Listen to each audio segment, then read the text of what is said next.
For years, Philadelphia has been known as one of the largest and oldest cities in America, but recently it has been recognized for another reason. To know that Forbes rated us the dirtiest city in America, I took it extremely personal. Terrell Hagler is a sanitation worker who thinks the city's trash problem is more complex than people might think.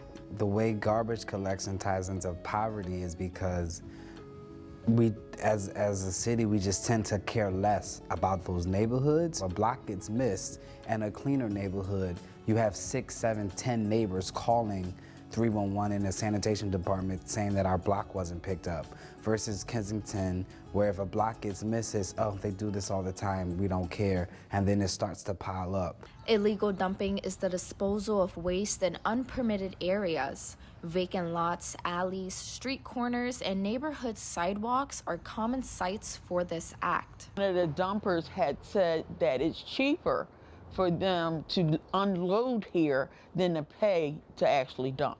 If it's certain toxins that they're dumping, those toxins could go into the ground.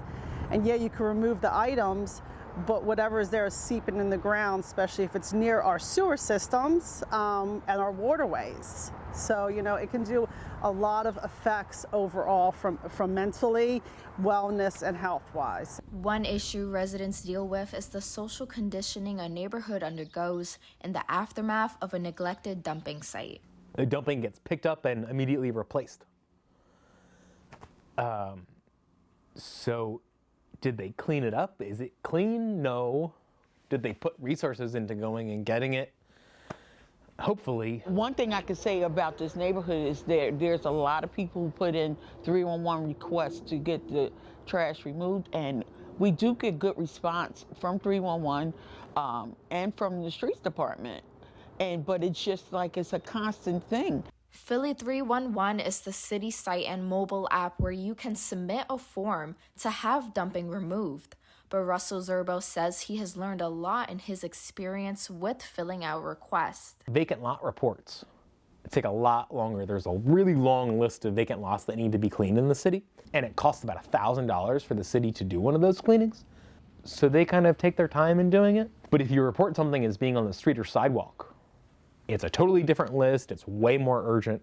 If there is a shred of a dumping on a street or sidewalk, report it as the street or sidewalk. Don't report it as a vacant lot. As the trash continues to pile up, Philadelphians are calling for elected officials to intervene and offer them solutions. Not enough elected officials care about it for it to be an issue in the city. In more affluent communities, it's easier to be together. It's easier to coordinate reports. You have more of an ear to your elected official. And it's a lot harder to do that organizing in communities that are already disenfranchised. So there should be more of that incentive that, you know, if you bring your garbage, you get maybe a discount off of your taxes. Or you get, you know, $10 for 10 pounds or however thing. Like some kind of initiative to keep your neighborhood clean. That's all contracting trash related to all of this development. When illegal dumping occurs, the assumption is the residents are at fault, but there has been another offender. We didn't see this dumping until this development booms happened here. These developers come in, they get the house for cheap, they don't know the neighborhood, and their whole thing is to cut costs at all. What they do is they scout the area, they find a lot, and they dump it. This is your development site, this is your demolition site, you take care of it. You know, you make sure the trash is taken away, or you clean out the trash that's in front of you. They don't care because they're coming in and cashing out. For Cynthia Barnes, she believes a proactive approach can help clean the streets of her neighborhood and others, regardless of who the perpetrators are. It's a two-sided coin where the togetherness is that everybody wants to get rid of it, but does everybody report it? You know, we do have some that are reporting it and some who are probably contributing to it. For PhillyCAM Voices, this has been Midia Alonso.